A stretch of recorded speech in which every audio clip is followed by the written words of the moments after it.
This is the story of Good as New, and it's a scholastic book. They're good for school. And let's begin with my song. Good morning, I hope you're well today. The sun is shining, the sky's blue, the flowers are sparkling just like you. Good morning, I hope you're well today. Have a nice day.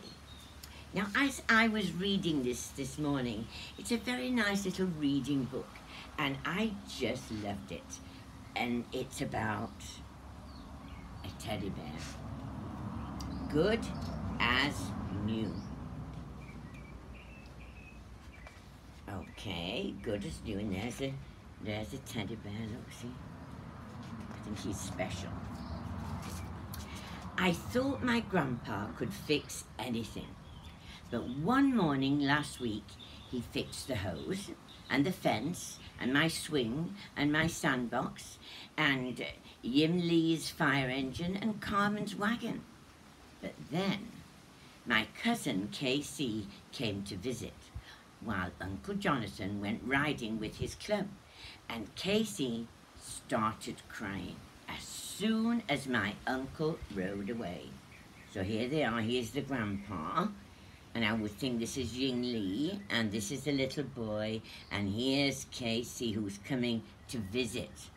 Oh-ho! Nobody could make him happy, not even Grandpa, because the only thing Casey wanted was my bear. And I said, nobody plays with my bear but me. See, he loves his bear. It's a great big bear. There's Casey, and this is a little boy, look, see. Casey kicked the floor, and he cried some more. And Mum said, Grady, do you think Casey feels lonely because he didn't bring his bear? And then Dad said, do you think he might feel better, son, if you just let him hold your bear? So they're being very nice, and they're saying, look, he wants the bear. Let him have it. Let him have it. Grandpa didn't say anything. And Casey cried even harder until Yim Lee and Carmen grabbed their toys and went home. Grandpa grabbed his hat and went for a walk. And before I could say, okay, you can hold him, Casey grabbed my bear, but he didn't just hold him. He dragged my bear around by the ears, and he fed him peanut butter, and he tried to feed him to the dog, and Dad made him stop. Gee, his friends have all gone, look. They can't take the noise of this child crying. Grandpa says he can't take it, he's going for a walk. And this one is looking up and saying, oh, look, what am I going to do? He's trying to feed peanut butter to my beautiful bear. Then Casey dragged my bear outside where he sat upon him, and he turned the hose on him. Dad made him stop that too. So Casey buried my bear in the sand. Oh, look at him. Put him in the sand and the hose, look. Ooh, I think this is quite a little bad boy, don't you? After Casey went home, I dug up my bear. Mum said, please don't bring it in the house. Dad said, I'm sorry it's ruined, son, but I'll buy you a new one. I said, I don't want a new bear. I want this old one fixed the way it was before Casey came. See, Casey had ruined him here, the little boy. Look at this poor bear, look all dirty and wet. Mom shook her head, and Dad did too. But Grandpa hung up his hat and he said, never you mind now, Grady. I can fix that bear. And so he'll be as good as new in no time.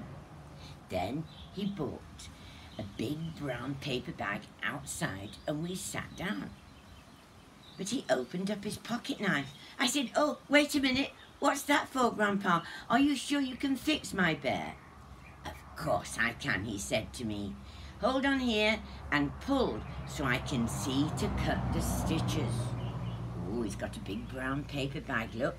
He's taking the poor old bear outside. What's he going to do with that knife?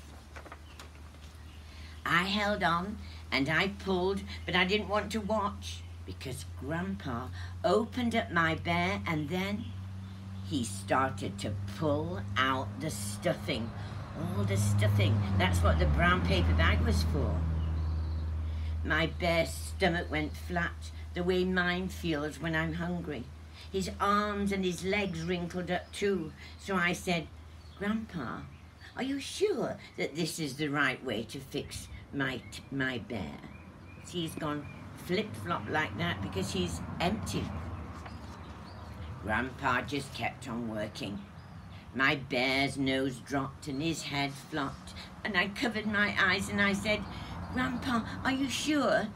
But he said, never you mind, Grady. We'll have this bear as good as new in no time. See, look at the little boy. He said, I can't look. He's taking all the stuffing out of the bear. In the kitchen, we made a sink full of suds, and Grandpa scrubbed my bear. First he scrubbed the stomach, then the arms and the legs, and the neck and the nose, and he even scrubbed the ears. So they're taking the poor, look, it's all the big sink there, and they're washing it and scrubbing it. The water got all muddy, but my bear didn't even get very clean. Look, I said to Grandpa, I can still see some peanut butter. So I pulled the plug, and we made more suds. And Grandpa scrubbed again, but this time he scrubbed too hard. And both the ears fell off. And I said, oh, Grandpa, I'm not sure this is the right way to fix my bear. Never you mind now, Grandpa said. He'll be as good as new in no time. Oh, he's feeling, look, and he's got the ears. Do you see the ears, look? And there's the bear without the ears. Oh, dear. Grandpa rinsed the bear and squeezed him hard. But when he shook him out, I told him, Grandpa, a clean bear's not so good. It's all flat and wrinkled, and it hasn't got ears. And look at him, he's hung the bear on the line. Look, look here, there's the ears, look, see? But he's all flat. Never you mind now, Grandpa said. Then he hung my bear outside to dry with one ear on one side and one on the other. I have to go downtown to buy new stuffing. Anybody want to come along? So there they go. Oh, by the time we got back home, my bear and his ears were dry, but he was still flat and broken. And I said, Grandpa, are you sure? I guess you know what Grandpa said. So we sat down outside, and Grandpa filled my bear with new fluffy stuffing. He put about 100 chunks of stuffing in the arms, and he put about 100 hunks of stuffing in the legs, and he put about 100 hunks of stuffing in the head, and in the nose, and in the neck, but the stomach still looked hungry. So Grandpa kept on stuffing. Look at him from a slimmy one. Look, there he is. And look, he's getting a little bit fat, but he still hasn't got his ears on, has he? Hope he gets his ears on next. Oops, here we go. Did I get a page? Yes, I did. Then I brought him a needle and thread and a thimble. And he sewed the back of my bear up and he said, there. But I said, wait a minute, Grandpa, he isn't dirty anymore, and he isn't flat or wrinkled, but he doesn't look so good without what? Is something missing? My Grandpa asked, wide-eyed. Never you mind, he said. I can fix that too. And so he did. And then he said, now, how does he look? Look how big and fat he is, his lovely chubbly bear. Look, he's got ears back on. Oh, I think that little bear was happy. I turned my bear all around and carefully looked it over. Grandpa, I said at last, I thought you could fix anything, But this bear isn't good as new. There was a long silence, and Grandpa looked kind of sad.